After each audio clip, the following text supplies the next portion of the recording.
طلبة الأعزاء، السلام عليكم ورحمة الله وبركاته. أهلا وسهلا ومرحبا بكم في محاضرة جديدة في كورس مقدمة في الأدب، والتي سنتناول بها هذا اليوم محاضرة الدراماتيك تكنيكس، التقنيات الدرامية التي تستخدم أو تكتب من قبل كاتب المسرحية وتنفذ من قبل المخرج. فأهلا وسهلا ومرحبا بكم. So, ladies and gentlemen, welcome on board. Today we will discuss the dramatic techniques written by the playwrights and implemented by the director on the stage. So let us discuss them one by one. So please pay me your attention. The first dramatic technique is the dramatic irony. The dramatic irony, and we can translate it into Arabic المفارقة الدرامية. Dramatic irony, المفارقة الدرامية. So what's dramatic irony? Dramatic irony is an important stylistic device that is commonly found in plays in which the audience knows more about the situations, the causes of conflicts and their resolution before the leading characters or actors. So here, the audience has, or any one of the audience has more information about what is going on the stage than some of the leading characters. So let us check the example in the picture here. So here we have, for example, upstairs there is a killer, okay, and this lady just coming and entering the house, and she has no idea that the killer is upstairs. And here down, so up the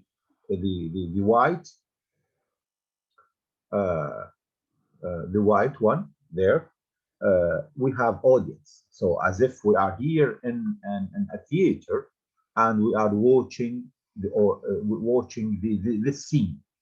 So we know that he is upstairs, but she doesn't.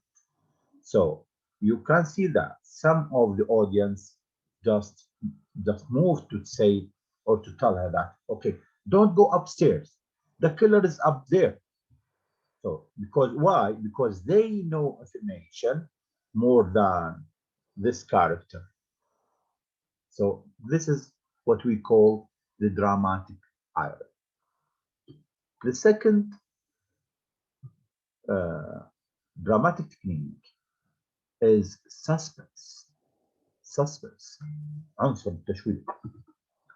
Suspense is the tension that the reader or the audience experience when the outcome of the events or the cause for certain results in a narrative or play are uncertain. So when the audience or the reader they have no information about what will happen next, especially, so they have what? They have tension inside them and to know what will happen. So this tension is called the suspense. This is the second dramatic technique. The third dramatic technique is the comic relief. The comic relief is a humorous scene, incident, or remark within an essentially serious or even tragic drama. So it is a scene, humorous or comic incidents or comic remark within a tragic drama, following scenes of intense emotion. Comic relief evokes laughter as a release from the tension of the serious action, especially in the tragic drama. And we have comic relief characters mostly in some of the plays, sometimes clowns, or a witty person, or a psychopath or mentally retarded character, for example, in such kind of tragic dramas. Next is prologue. prologue prologue الافتتاحية أو المشهد الافتتاحي. Prologue, an opening section of a longer work, such as a play. The prologue may perform a number of functions. The first function is establishing or anticipating character, or establishing or anticipating theme, or establishing or anticipating action or scene. For example, in Romeo and Juliet, the play Romeo and Juliet, written by Shakespeare, this drama, this play, opens with a prologue, which is in the form of sonnet, and in which some of the characters or some of the choral, for example, they are reciting the sonnet, telling the people that we have two households, they have problems together, but there is some sort of love story between a young man from this side and young lady from other side. So it's just giving us information and preparing us to what will happen next. Epilogue. Epilogue.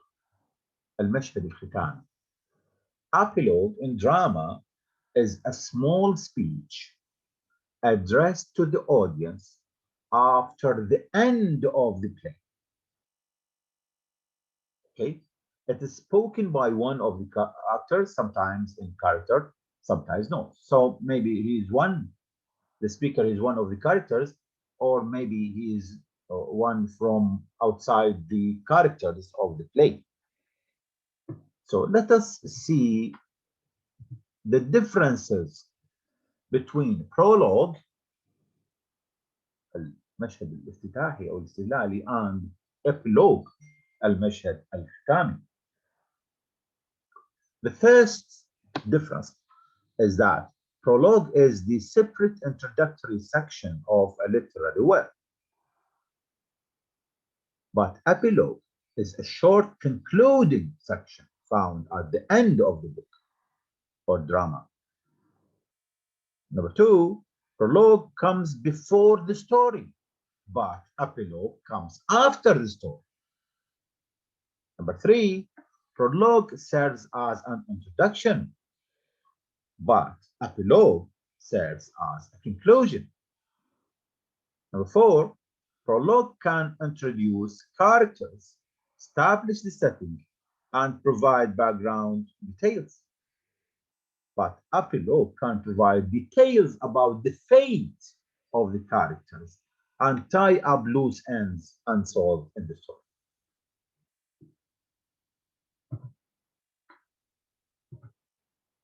Flashback. So, what's flashback? Flashback is an occurrence in which a character remembers an earlier event that happened before the current point of the story. And it is the interruption of play's chronology timeline to describe or present an incident that occurred prior to the main time frame of the play's action. So, example of this in Shakespeare's Othello. So Othello recalls how he courted Desdemona. So let us see this example here. For example, we have an old man just walking near the seaside, and he is remembering his memories in the seaside with one of his friends when he was a child. So he just is going back in time to the past. Foreshadowing, الاستشراف أو مشهد استشرافي. Foreshadowing is a literary device in which a writer gives an advance hint of what is to come later in the story. Advance hint to the future.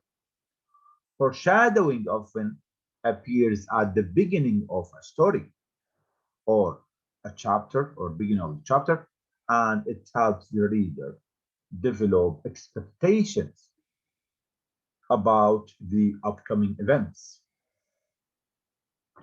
As you see here in the picture, that while the lady is just saying goodbye to uh, her man, and she feels that something wrong will happen.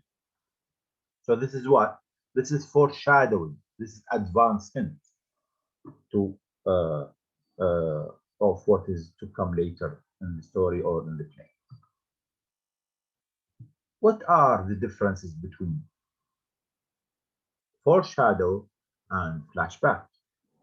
The first difference is that foreshadow, it is a reference for the future, while flashback is a reference for the past.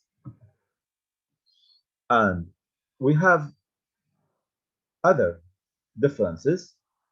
The first difference here is flashback is a scene set in the time earlier than the present.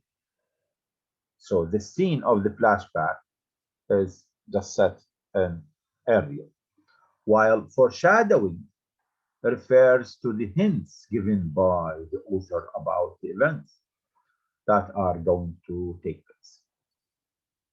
For flashback refers to the past, while foreshadowing refers to the present or future.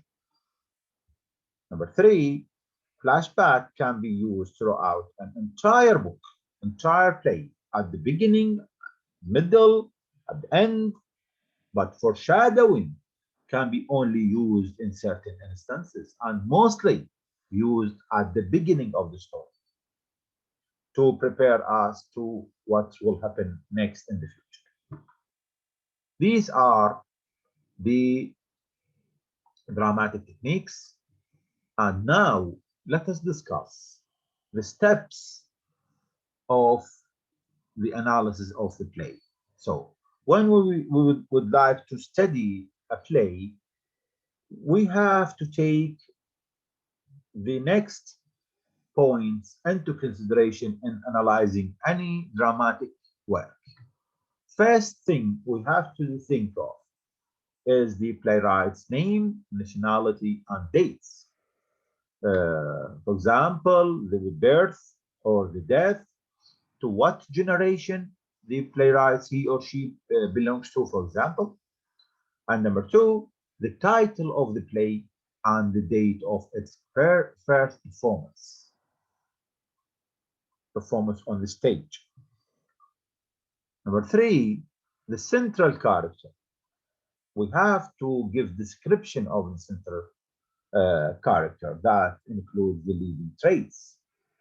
So a short description of the leading character, the hero, and also other characters should be described. These other minor characters also should be described. Number five, we have to think of the scene or scenes, and if the play does not take place in the present, the time of its action, whether it's talking about the nowadays situation or the situation before 50, 60 years or 100 years ago.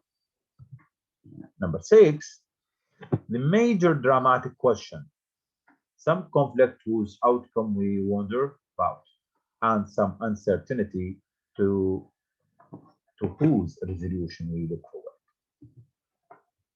Number seven, which is very important, we need to give a brief summary of the play's principal events and the order of the playwright present them in each act or scene.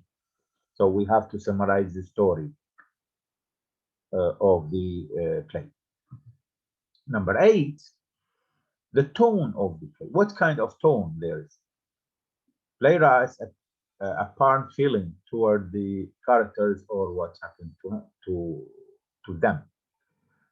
Uh, Number 9, the language spoken in the play.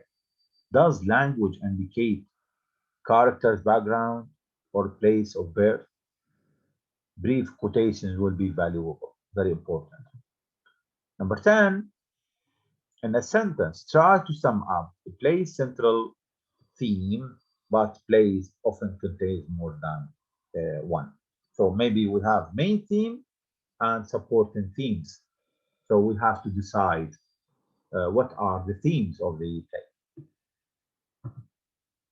Any symbols used in the drama and believed to matter, what do they suggest? These symbols. We have to clarify. And at the end, 12, after discussing all these items or points, so at the end, we have to write a concise evaluation of the play. So what do we think of the play, whether it's good, bad, or so we have to reflect our thoughts about. Uh, Thank you very much indeed. I finished my uh, lecture for today, and also I have uh, written to you some of the resources that related to the lecture of today, and you can find them on YouTube. So please try to check them. Thank you very much indeed for listening, and see you next lecture.